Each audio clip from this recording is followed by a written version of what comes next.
You ever wake up at 3 a.m. running the numbers in your head, knowing they don't add up? Well, that happens to me almost every night. And I'm getting tired of it. Every January comes around and I say, this is the year I'm going to fix this. This is the year I'm going to change. And that year turns into 2 years, and then 5 years, and then 10 years.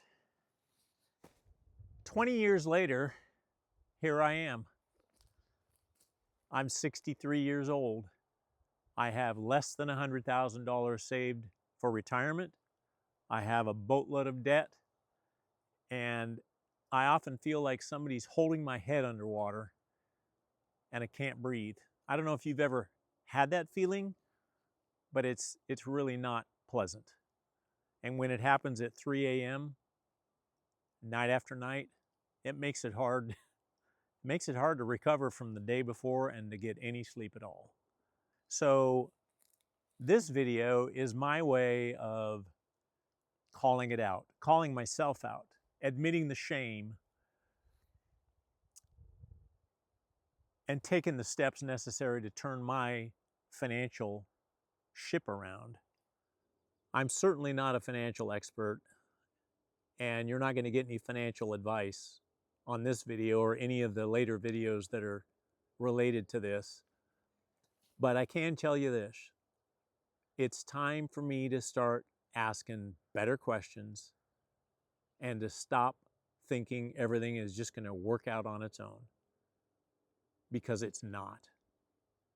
This video, this is my way of admitting that and taking one step towards finding a solution once and for all. So I'm kind of at the tail end of the baby boomers. And the generation I grew up in, when it came to any kind of problems, culturally speaking, we carried those privately.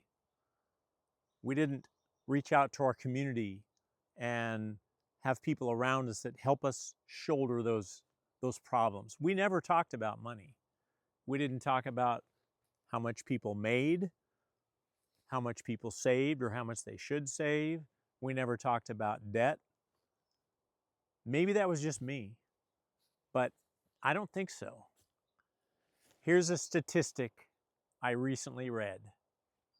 It said 70% of Americans age 55 and older have less than $100,000 saved for retirement. I am among the 70%. 70%. So do the math. What does that tell you? What did it tell me? It tells me that there are millions, literally millions of people in my country that are carrying this quiet shame, and either they're not doing anything about it or they don't know what to do about it, and they're not talking to anybody about it. Well, I'm done being quiet about it, and I'm going to share some things in this video that are pretty embarrassing, but I think it's time to get it out there, and mostly because it will help me, but I hope maybe it will help you as well.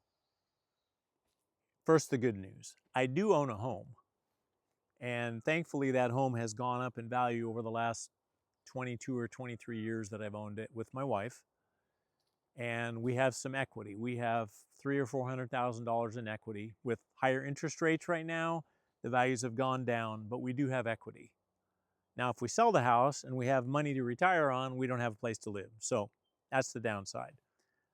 Other good news, I mentioned I have been married to the same woman, my first wife, for 35 years, and she's fantastic.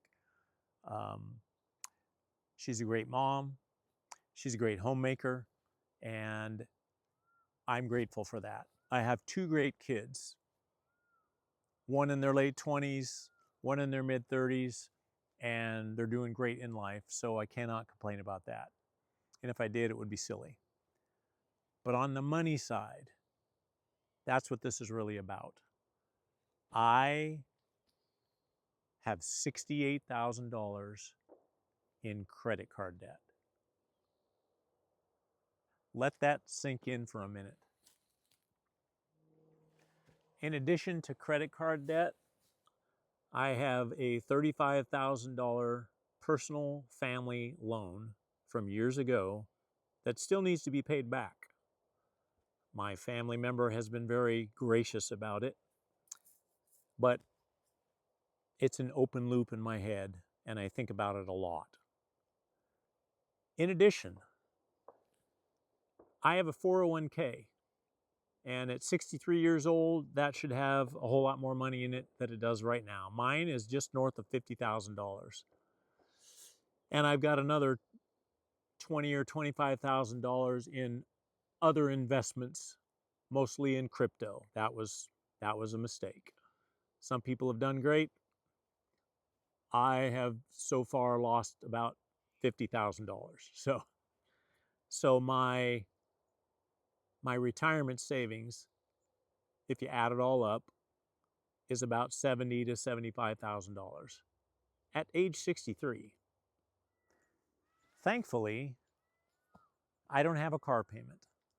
I have 3 very old cars, and the one with the lowest mileage on it has 168,000 miles. So we do take good care of our cars, we do change the oil regularly, and we do pay for the maintenance to be done on them. And 2 of them are Toyotas, and hopefully they're going to last a bit longer until I can dig my way out of the hole that we're in right now. So here's the thing. This financial problem is a whole lot more than a financial problem. It's more of a life problem. And waking up at 3 or 4 in the morning over and over and over again, it costs energy. It costs sleep. And it can lead to poor performance on a daily basis. It can lead to more bad days at work than good days. And it could eventually lead to health challenges. I've had my own health scares in the last few years, and I believe wholeheartedly that a lot of that has to do with stress, anxiety, overwhelm, worry, call it whatever you want. But there is a heavy toll to pay for not tending to business, as my dad used to say. So let me tell you about my dad. He grew up an only child. He was an athlete, multi-sport. He went to college on a full ride scholarship, Division I, playing basketball. Well, when he got married to my mom and they started raising a family, there were 3 of us kids, and we all have pretty good lives right now. But an interesting thing happened. My dad was an idea man, a lot like me. Lots of great ideas. And when he was younger, he had a bias towards action. He would have an idea and he would take action on it. And I used to be like that too. Well, when he turned 60 years old, he got that diagnosis that nobody wants. He got the big C, cancer, and had surgery, went into remission, and for the next 27 years, which is hard for me to even believe, he talked about dying a lot. It wasn't along the lines of, I know I'm going to die someday, so I need to really work on living today. It wasn't like that. It was almost like worry. 27 years of worry. Is mom going to be okay if I'm gone, or when I'm gone? Are the kids going to be okay when I'm gone? And it's almost like he lived those 27 years worrying about dying instead of focusing on living. And he lived another 27 years. I found myself slipping into that same place.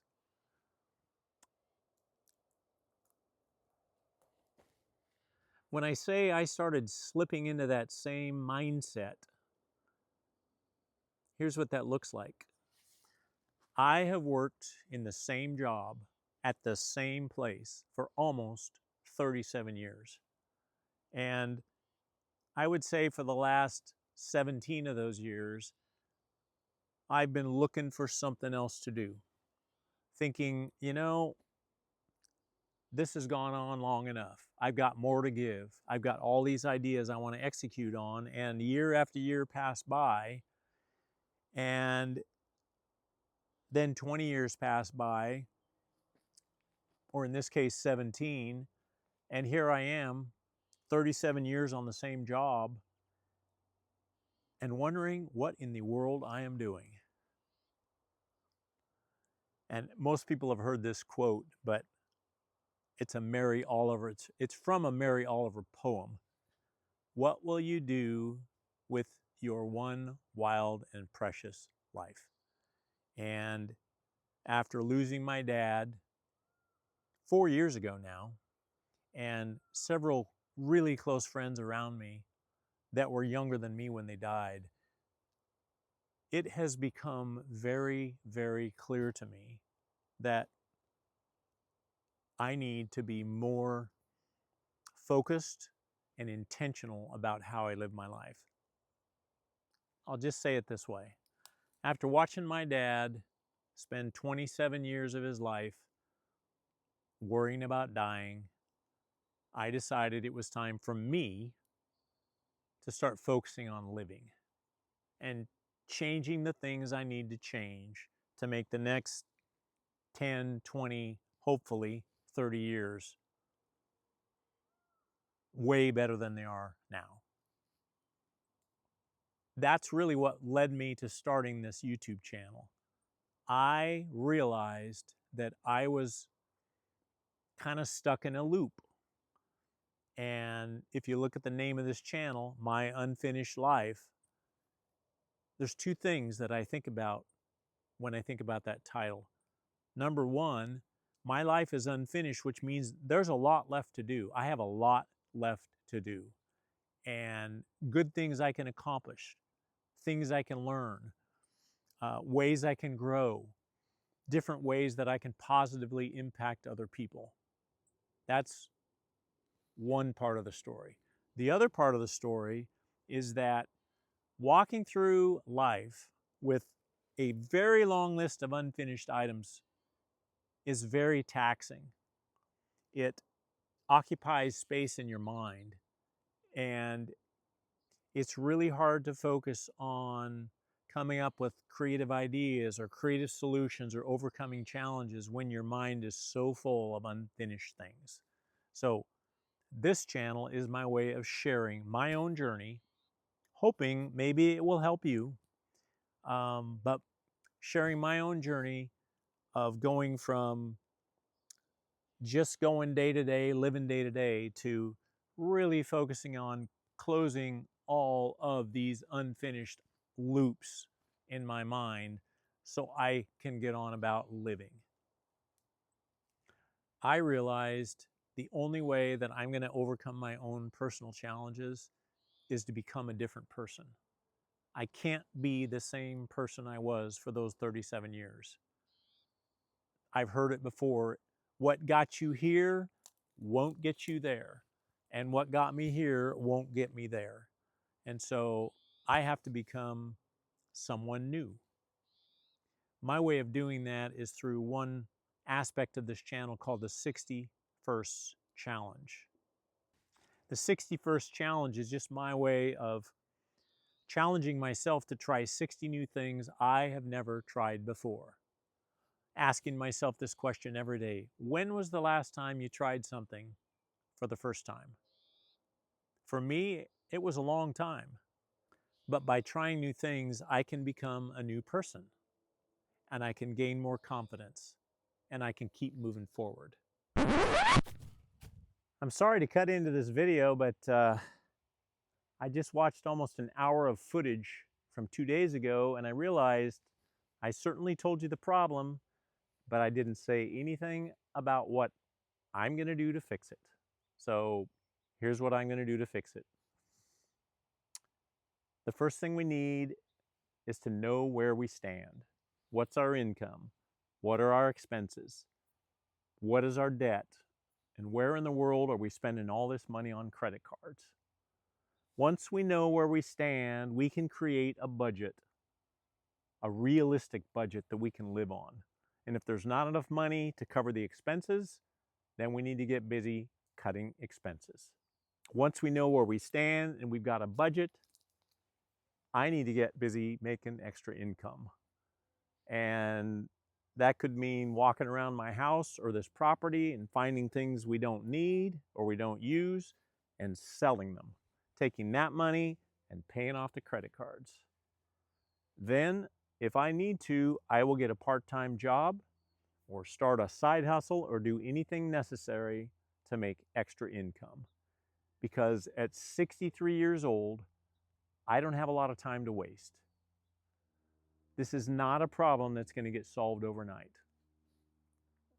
So I'm not going to have weekly updates to share. But when I do have something to share, good or bad, I'll give you an update. In the meantime, back to today's video. So here's something I'm interested in about you. Does any of my stories sound familiar? Not the specific numbers, but the feeling. Do you ever wake up at 3 o'clock in the morning worrying about the future? Do you ever run the numbers in your head wondering how it's all going to work out? If that's you, I would genuinely like to hear from you. So please leave a comment below this video and tell me where you're at. If you want to follow along as my story unfolds and as I share the wins or the losses or the challenges, subscribe to the channel. I'm also going to be writing a newsletter, and there's a link in the description if you want to sign up for that. So here's one final thought. Sometimes the best investment is not the one with the highest return. Sometimes it's the one that helps you sleep again.